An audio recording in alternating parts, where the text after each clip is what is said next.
Hoy vamos a meternos a fondo con un documento que a primera vista puede sonar muy técnico, muy de informáticos, pero que en realidad nos afecta a todos. A todos, sí. Es la Guía de Cifrado para Autónomos y Pymes de la Agencia Española de Protección de Datos. Un título que impone un poco, ¿eh? Impone, sí, pero el objetivo aquí no es, no es convertirnos en criptógrafos de repente. Para nada. Es más sencillo. Es entender por qué es tan importante proteger la información que manejamos y sobre todo cómo hacerlo de forma práctica.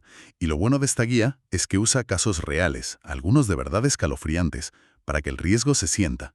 Vamos a desgranar esto. Y es que, ojo, es importante subrayar que esto no es solo una recomendación de buenas prácticas. No. Es una responsabilidad legal. Está ahí, en el Reglamento General de Protección de Datos. Lo que es fascinante de la guía es que no solo te dice el qué, sino que te muestra el por qué. Transforma ese riesgo abstracto, ¿no?, de brecha de seguridad, en historias con un impacto humano muy, muy real. Sí, y es que esas historias son las que realmente te abren los ojos, de verdad. La guía empieza con unos escenarios basados en hechos reales que son, para echarse a templar. A ver, cuenta. El primero es el de un psicólogo de un colegio de primaria. Este profesional pierde un ordenador portátil. Vale. Algo que le podría pasar a cualquiera. Exacto, a cualquiera. El problema, claro, es lo que había dentro. Uf. Los expedientes escolares de los alumnos, actuales y antiguos. Hablamos de nombres, apellidos, fotos, las direcciones de sus casas, teléfonos, correos, Todo. todo. Incluso las rutas de autobús que cogían los niños cada día. Ahí me llama la atención la cadena de fallos que hay detrás. O sea, no es solo el portátil perdido. No, claro. Es el colegio que permite que esa cantidad de datos salga así sin más, el profesional que no tiene un protocolo. La pérdida del portátil es solo, digamos, la gota que colma el vaso. Totalmente, porque el desenlace es una auténtica pesadilla. Poco después, se detecta que toda esa información se está moviendo por la dark web, Madre mía. en círculos de trata de menores. De repente, esos datos permiten localizar a los niños, físicamente. Los exponen a acoso, a depredadores, a intentos de secuestro. Es terrible. Es que se te hiela la sangre. Y la solución que propone la guía es casi insultantemente sencilla. Si el disco duro de ese portátil hubiera estado cifrado, Ya. para que lo encontrara no sería más que un trozo de metal. Pisapapeles. El acceso a los datos habría sido, prácticamente imposible. Este caso es el ejemplo perfecto de cómo un descuido técnico, algo que parece abstracto, puede poner en riesgo la integridad física de las personas. Y lo peor es que la propia guía dice que esto pasa con una frecuencia alarmante. Y no es el único caso que te deja mal cuerpo, ¿eh? Hay otro que ilustra algo diferente. ¿El qué? El factor humano. Es el caso de un abogado que comete dos errores fatales, uno detrás de otro. A ver. Tiene que mandar un documento a su clienta. Y lo cifra. Que en principio, muy bien, ¿no? Perfecto, sí. Pero se equivoca de destinatario y le manda el correo a la expareja de su clienta, una persona que, para más INRI, tenía una orden de alejamiento. No me digas. Ya empezamos con un error humano gravísimo. Pues espérate, que se supera a sí mismo. El segundo error es peor. En el mismo correo donde va el archivo cifrado, le escribe al destinatario equivocado. La contraseña para abrir el documento es el DNI de la clienta. No puede ser. Pues sí. Obviamente su expareja maltratadora se sabía el DNI de memoria. En un segundo, tuvo acceso a todo. Es el equivalente digital a apuntar el PIN en la propia tarjeta de crédito. Suena a chiste, pero es que la realidad, la prisa, el estrés, nos hacen cometer errores así. Demuestra que la seguridad no es un problema de tecnología. Es de comportamiento humano. Totalmente, de comportamiento. La lección aquí es brutal. Cifrar no sirve de nada, de absolutamente nada, si la clave se maneja de una forma tan insegura. Es como poner una puerta acorazada y dejar la llave debajo del felpudo. Exacto. Y para rematar, la guía presenta el caso más extremo. Un laboratorio que hace estudios de ADN y guarda todo en una base de datos. Sin cifrar, claro. Uf, datos genéticos. Eso ya son palabras mayores. Pues sí.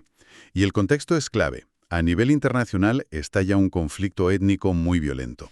Un escenario de máxima polarización, vale. Exacto. Y entonces, alguien de dentro, un administrador con acceso, filtra la base de datos a propósito. ¿Para qué? Para que grupos violentos puedan identificar por ADN a personas del grupo rival.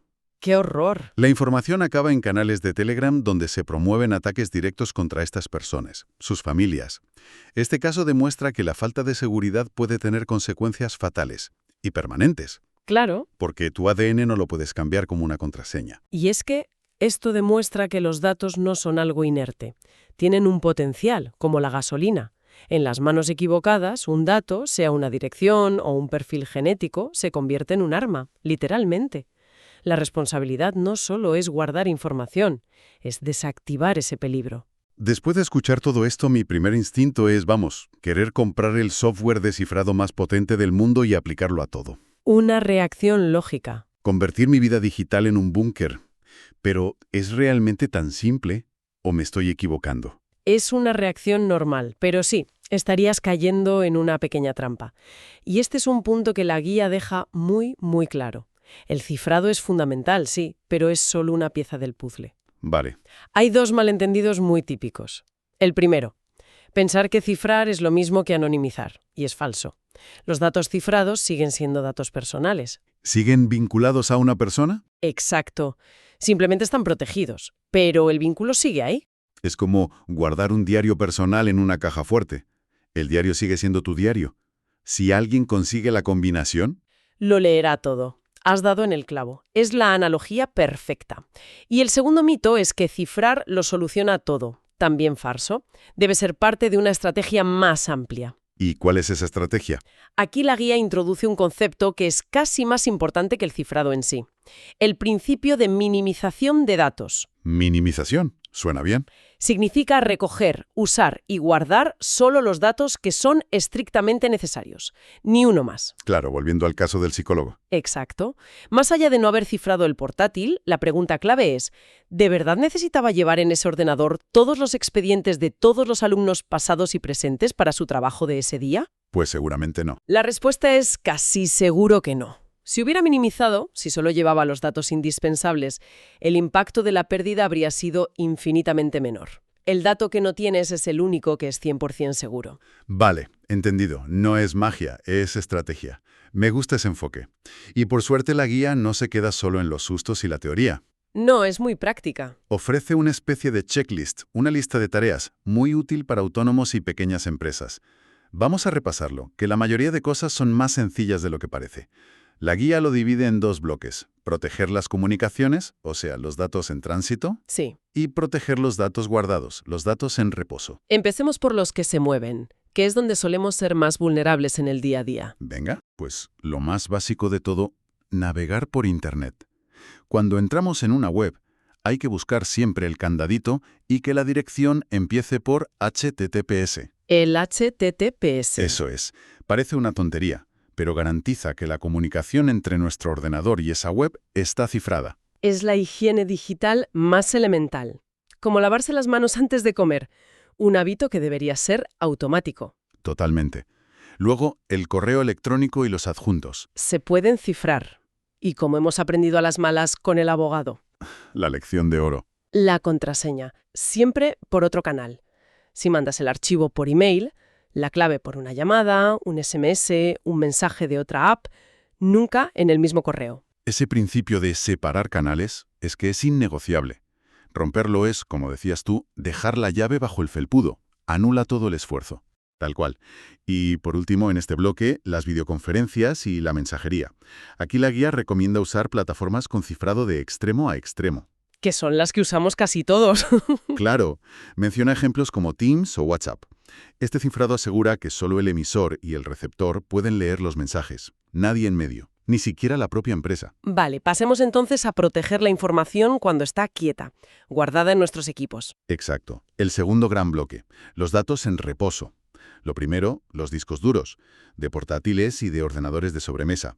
Cifrar el disco duro entero es una de las medidas más eficaces si te roban el equipo. Es una barrera brutal. Sí, porque aunque lo desmonten y lo conecten a otro ordenador, no podrán leer nada. Y lo mismo con los móviles. Que ahí llevamos nuestra vida entera. Increíble la cantidad de información que llevamos en el bolsillo. La guía es clara, también se deben cifrar. La mayoría de sistemas operativos ya lo ofrecen de forma nativa. Es una de esas opciones que a menudo pasamos por alto al configurar el teléfono, pero que tiene un impacto en la seguridad que es enorme. Sin duda. Luego está la nube. Es muy cómoda, pero hay que tener precauciones. Lo primero, comprobar que nuestro proveedor cifra los datos que guardamos. Lo básico. Pero para información muy sensible, la recomendación es ir un paso más allá.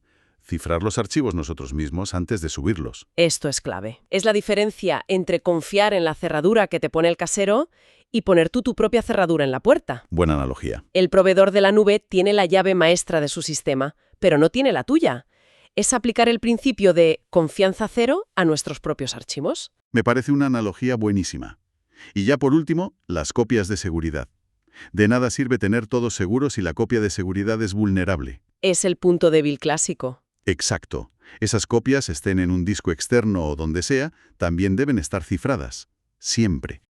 Lo bueno de toda esta lista es que, como bien decías, la mayoría de estas opciones ya vienen en los sistemas que usamos.